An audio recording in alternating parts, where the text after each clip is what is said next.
Online video में आपका स्वागत है। यह वीडियो कक्षा 9 मैथ के बच्चों के लिए है। क्लास 9th के बच्चों के लिए है। एक्सरसाइज है 6.1 एनसीईआरटी बुक से, जिसमें पहला प्रश्न है दिया हुआ है AOC। पहले तो AOC का मतलब क्या होगा बेटा? जब भी आपको एंगल ऐसे बोलता है AOC 3 नाम वाला, इसका मतलब क्या? A से कोई लाइन गई है, O पे एंगल बना रही है और C की तरफ निकल गई, तो इधर से इधर के बीच में ये जो एंगल बनता है, इस एंगल का नाम होगा AOC। फिर आपका क्या बेटा? BOE। ये एंगल क्या बेटा? B से आती हुई एंगल O, B से आता हुआ एक लाइन O पे एंगल बनाया और किधर निकल के बेटा? E की ओर। मतलब आपको ये एंगल दिया हुआ है। इस एंगल और इस एंगल का सम आपके पास है बेटा 70 डिग्री। फिर आपसे एंगल BOD मतलब B से आती हुई लाइन O पे एंगल बनाते हुए D की ओर निकल गई। इसकी वैल्यू आपको दी गई है, इसकी वैल्यू आपको दे दी गई है 40। चलिए, तो क्या आपसे डिमांड कर रहा है? डिमांड नंबर फर्स्ट BOE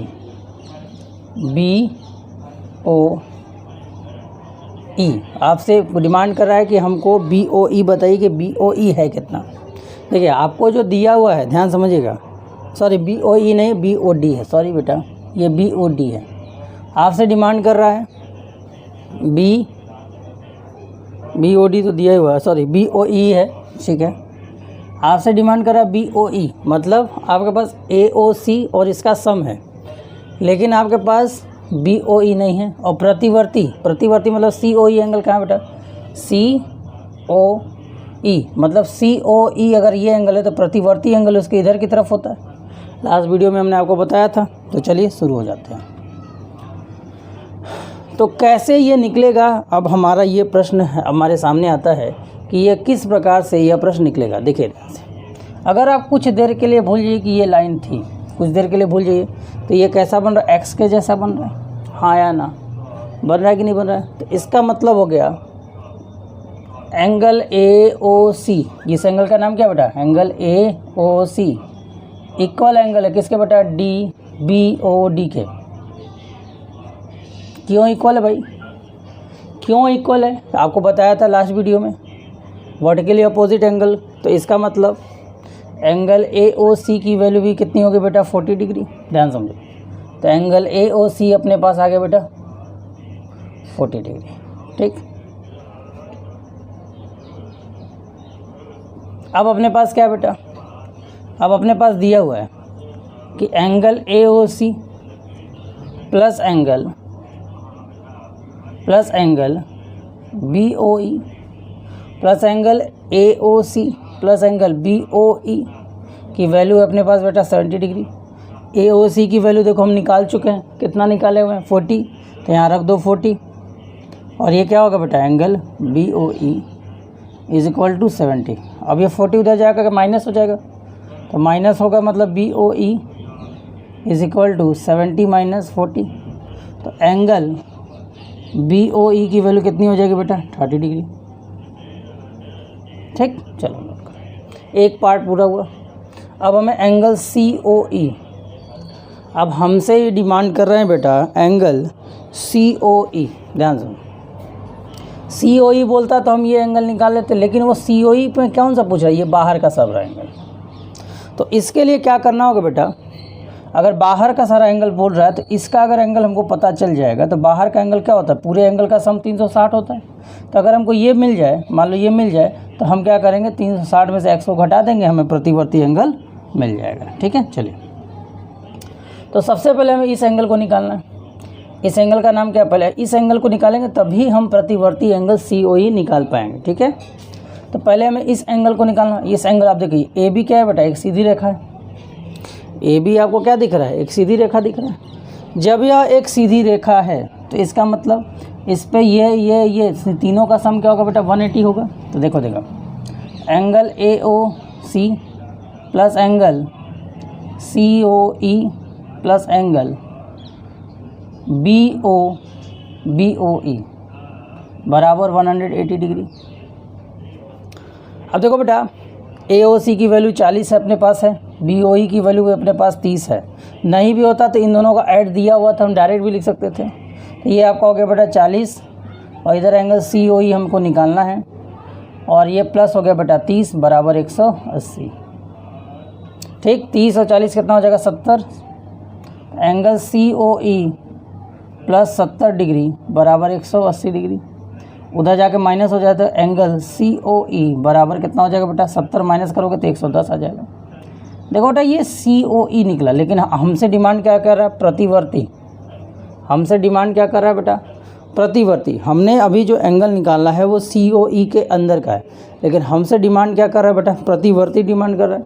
तो जब ये हमसे प्रतिवर्ती का डिमांड कर रहा है, ध्यान से समझिएगा, जब ये हमसे प्रतिवर्ती एंगल का डिमांड कर रहा है तो प्रतिवर्ती एंगल निकालने के लिए हमको क्या करना होगा बेटा,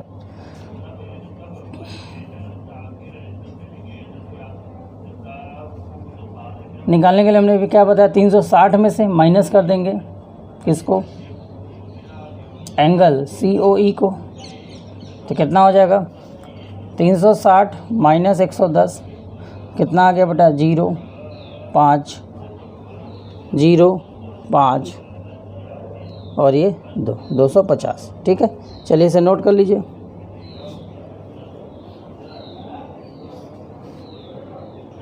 अगले प्रश्न में देखिए, अगला प्रश्न हमसे क्या कह रहा है, ये प्रश्न संख्या 2 है। अगला प्रश्न हमसे क्या कह रहा है कि एक एंगल ऐसे बना हुआ है जिसपे O पे प्रतिच्छेद कर रहा है, सारे वैल्यू आपको दिए गए। एंगल POI मतलब P से आती हुई लाइन O पे एंगल बनाते हुए O की तरफ Y की तरफ निकल गई, तो ये आपको 90 डिग्री। नहीं भी दिया तो ऐसे सिंबल का मतलब ही होता है 90 डिग्री, हमने बताया था आपको। एंगल A और एंगल B का रेशियो आपके पास 2:3 है, तो आपसे कह रहा है कि C का मान बताइए, C की वैल्यू कितनी होगी। देखिए फर्स्ट ऑफ, जब भी ऐसे कोई प्रश्न आते हैं रेशियो वाले, तो हम यहाँ पे क्या करते हैं, हल में हम आते हैं तो सबसे पहले हम क्या करते हैं, जो भी हमें दिया हुआ उसको कैसे मानते हैं। माना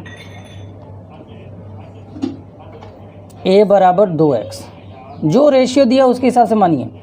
A का A रेशियो भी मतलब 2x, और B की वैल्यू का आप मान लीजिए 3x। B की वैल्यू को क्या मान लीजिए 3x। जब भी रेशियो वाले क्वेश्चन आएंगे तो आप उनको एज्यूम्पशन ऐसे ही ले लेंगे। चलिए आगे आते हैं। जब आपने इतना सब कुछ ले लिया, तो अब आप देखो कि अगर हम कुछ देर के लिए भूल जाएं कि ये लाइन थी, तो ये एक सीधी लाइन है, और एक सीधी लाइन में सभी लोगों का ऐड कितना होता है बेटा 180 होता है। तो चलिए शुरू करते हैं। तो सीधी लाइन में पहले आपका B है, B के बाद A है, और A के बाद एंगल POY है, POY है। इन सब का सम कितना होगा बेटा 180 होगा। इन सब का सम कितना होगा बेटा 180 होगा। तो 180 होने का मतलब क्या है, B का मान 3x, A का मान 2x, POY का वैल्यू 90 दिया हुआ है, और ये 180 हो गया। उधर जाएगा कितना हो जाएगा बेटा 90, 3 2 कितना हो जाएगा बेटा 5x। तो 5x उधर जाके ये माइनस हो जाएगा 180 माइनस 90, तो 5x बराबर कितना हो जाएगा बेटा 90। लेकिन हमें x चाहिए, तो x का मान कितना आ जाएगा 90/5। तो कितने बार में जाएगा, x का मान आ गया बेटा 18। कितना आ गया बेटा, x का मान आया, a और b का मान नहीं आया। तो चलिए, तो a का मान कितना हो जाएगा बेटा 2x मतलब 2 गुणे 18। कितना आया बेटा a का मान 18 दूनी 36। ठीक, b का मान 3x मतलब 3 गुणे 18, 18 3 कितना होता है बेटा 54। B का मान आ गया। लेकिन हमसे डिमांड क्या किया था, C का। अब देखिए C को निकालने के 2 तरीके हो सकते हैं। पहला तरीका नंबर 1, क्या हो सकता है कि इसको अगर हम भूल जाएं तो ये x जैसा होता है, मतलब ये पूरा एंगल और ये एंगल आपस में क्या होगा, इक्वल होगा। ये पूरा एंगल और ये एंगल आपस में क्या होगा, इक्वल होगा। या एक तरीके ऐसे कर सकते हैं, या हम क्या करते हैं, देखो ये एक सीधी लाइन है, ये एक सीधी लाइन है, देखो ध्यान से, तो देखा जाए तो ये भी तो एक सीधी लाइन है, और सीधी लाइन पर बना हुआ कोण क्या होता है बेटा, सीधी लाइन पर बना हुआ कोण क्या होता है 180 डिग्री के बराबर होता है। तो 2 तरीके से आप इसको कर सकते हो। तो सबसे सिंपल पड़ा सीधी वाला, तो हम सीधा वाला ही लाइन ले रहे हैं। तो आप देख रहे हो MN एक सीधी रेखा है, लिख दे रहे हैं MN एक सीधी रेखा है। ठीक है, इसलिए B + C का मान कितना आना चाहिए बेटा 180। इस लाइन पर कितना 2 ही एंगल बन रहे हैं। और बी का मान आपके पास कितना है बेटा 54, बी का मान आपके पास कितना है 54, 54 प्लस सी बराबर 180, सी का मान कितना हो जाएगा 180 माइनस 54। सॉल्व करिए कितना आएगा, 80 में से गया है 50 तो 130 मतलब 126, सी का मान 126 आ गया। चलिए इसे नोट कर लीजिए।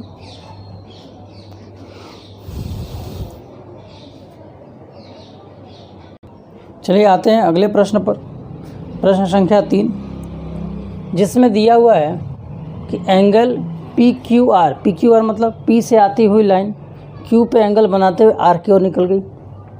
फिर एंगल पी आर क्यू मतलब पी से आती हुई लाइन क्यू पे एंगल बनाकर पी से आती हुई लाइन आर पर एंगल बनाकर क्यू की ओर निकल गई।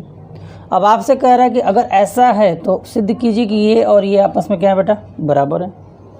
अगर ऐसा है तो सिद्ध कीजिए कि ये दोनों बराबर है। कौन दोनों, पी क्यू एस मतलब ये वाला एंगल, और पी आर टी मतलब पी से आती हुई लाइन आर पे एंगल बनाकर टी की ओर निकल रही है मतलब ये एंगल। चलिए शुरू करते हैं। अगर हम कुछ देर के लिए, ध्यान समझिए, कुछ देर के लिए भूल जाएं कि ये सब था, इतना था, तो सिर्फ एक सीधी लाइन मिल रही है। सीधी लाइन पर ये एंगल और ये एंगल का सम कितना होगा बेटा 180 होगा, 101%। किसी को कोई दिक्कत बोलो नहीं है? तो देखो ध्यान से, तो यहाँ पर हमने देखा एंगल, इस एंगल का क्या नाम है बेटा P Q R plus angle, इस एंगल का क्या नाम होगा बेटा पी क्यू एस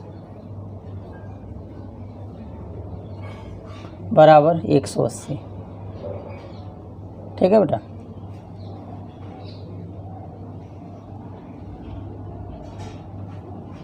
ठीक। इसी तरह अगर आप इधर देखो, अब इसमें देखो, इसी तरह इसमें भी होगा। इस एंगल का क्या नाम होगा पी आर क्यू, तो एंगल पी आर क्यू। इस एंगल का नाम क्या होगा बेटा P R T, angle P R T बराबर 180। समीकरण 1 और समीकरण 2 को ध्यान से देखो। समीकरण 1 और समीकरण 2 को ध्यान से देखो। दोनों के अगर RHS बराबर हैं तो LHS बराबर होंगे कि नहीं होंगे? होंगे। तो समीकरण 1 व 2 से, 1 व 2 से क्या लिखेंगे बेटा, angle P Q R plus angle P Q S बराबर angle P R Q plus angle P R T. क्यों बराबर हो गए कि इधर वाले बराबर है तो इधर वाले भी आपस में बराबर होंगे, तभी एक क्वेश्चन होगा। अब थोड़ा सा ध्यान दीजिए, यहाँ पर एक तरीका है। जहाँ तक हमको पता है कि हमें एक चीज़ दिया गया, क्या दिया गया, एंगल पी क्यू आर बराबर एंगल पी आर क्यू, ये हमें प्रश्न में दिया गया। इसको हम x के बराबर मान लेते हैं, x के बराबर मान लेते हैं, माना ये x है। ठीक, दोनों बराबर दिया। अब चलो, अब इसकी वैल्यू के हिसाब से इस पर दिमाग लगाओ। पी क्यू आर मतलब x, तीनों बराबर है, तो अब ये वैल्यू हो गई बेटा x, और इधर हो गया एंगल पी क्यू एस। इधर देखो पी आर क्यू की वैल्यू क्या है बेटा x, इधर भी x हो गया। ठीक, इस x को इधर ले आओ, तो x प्लस में ये इधर आकर क्या हो जाएगा बेटा माइनस x, और इधर क्या होगा एंगल पी क्यू एस, और इधर क्या होगा एंगल पी आर टी। तो x से x गया कट, तो क्या मिल गया बेटा एंगल पी क्यू, हमें क्या मिल गया बेटा एंगल पी क्यू एस और एंगल पी आर टी आपस में क्या है बेटा बराबर। यही तो हमें प्रूफ करना था। ठीक है, तो बाकी इस अभ्यास में टोटल 6 प्रश्न हैं। नेक्स्ट वीडियो में बाकी 3 प्रश्न आपको बताए जाएंगे। धन्यवाद, इसे कर लें नोट।